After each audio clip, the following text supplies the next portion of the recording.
Finally বন্ধুরা জামাই ষষ্ঠী blog নিয়ে চলে এসেছি। তোমরা অনেক রিকোয়েস্ট ছিল যে দিদিভাই জামাই ষষ্ঠী গিয়েছিলে ব্লগ দাও, কিন্তু একটা ছোট্ট করে ভিডিও আমি তুলেছি। আর দুঃখের বিষয় আমি নিজেকে তুলতেই ভুলে গেছি। তো যাই হোক, এখানে মা তার জামাইকে সকালে যে আশীর্বাদের পর্বটা থাকে সেখানের জন্য বসে গেছে। তো এটা হলো আমার মার ঠাকুর ঘর। তো অনেক ঠাকুর আছে এখানে, তো পুরো ঠাকুর ঘরটাই তোমাদের দেখানো হয়নি, যেটুকু ক্যামেরায় এসেছে সেটুকু দেখাচ্ছি।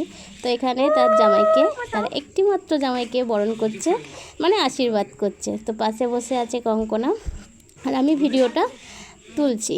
তো এখানে আমাকেও মা দিচ্ছে মাঝে মাঝে ফোঁটা, দুল ফুল দিয়ে আশীর্বাদ করছে। তো জামাই ষষ্ঠী মানে শাশুড়িদের একটা অন্যরকম আবেগ, তো সেরকমই আমার মার কাছে এটা অনেক বড় জিনিস। তো এখানে জামাইকে যে মানে যেরকমভাবে হোক তাকে বরণ করার চেষ্টা করছে।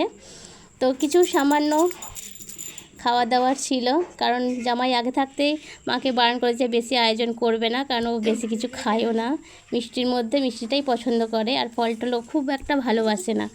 তো আমাদের বাড়িতে আমাদের এইটাই হলো আমাদের একটি মাত্র জামাই, কারণ আমি বাবার একটি মাত্র মেয়ে। তো বাড়ির একটাই মাত্র জামাই, আরও কাকাদের জামাই আছে, তো সেটা হলো আলাদা কথা।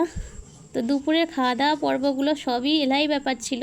তো দুঃখের বশত সেদিন আমার এতটাই শরীরটা খারাপ ছিল, আমি কিছু ক্যাপচার করতে পারিনি। আর তোমাদের কমলদা ও এসব শ্বশুরবাড়ি গিয়ে ভিডিও খুব একটা করতে চায় না। তো এখানে মা খাইয়ে দিচ্ছে দই, চিড়ে, মুরগি আর কী সব ছিল, আর এখানে আমাকেও কিন্তু দিচ্ছে। কিন্তু দুঃখের বিষয় এটাই যে আমি আমার নিজেকেই তুলতে ভুলে গেছি।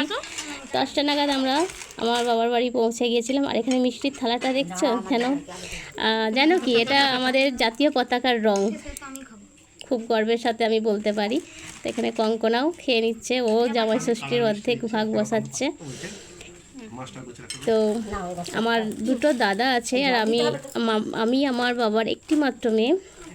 তো তাহলে মার একটাই মাত্র জামাই, তো যেরকম পারে মা তাকে আপ্যায়ন করার চেষ্টা করছে। তো দেখতে থাকো। আর এখানে কিছু একটা উপহার নিয়ে এসেছিলাম, খুবই মার পছন্দের একটা জিনিস, সেটা আর বললাম না। আমার মা শাড়ি ভালোবাসে, তো শাড়িও আছে। আর এটা হলো আমার একটা ভাই, তো জামাইবাবু এসছে বলে জামাইবাবুর পাশে বসেছে। আমরা সবাইকে নিয়েই বসি। আমার বাড়িতে অনেক ভাই বোন আমরা একসাথে থাকি, কারণ আমার বাবারা 7 ভাই। আর বুঝতেই পারছো, একটা 51বর্তী পরিবারের মতোই বড় একটা ফ্যামিলি। তো এখানে কঙ্কনার বাবা খাচ্ছে লুচি আর ছোলার ডাল। তো নিরামিষ হলেও তো বলছিল খুব ভালো হয়েছে, কারণ এটা আমার বড় বৌদি বানিয়ে।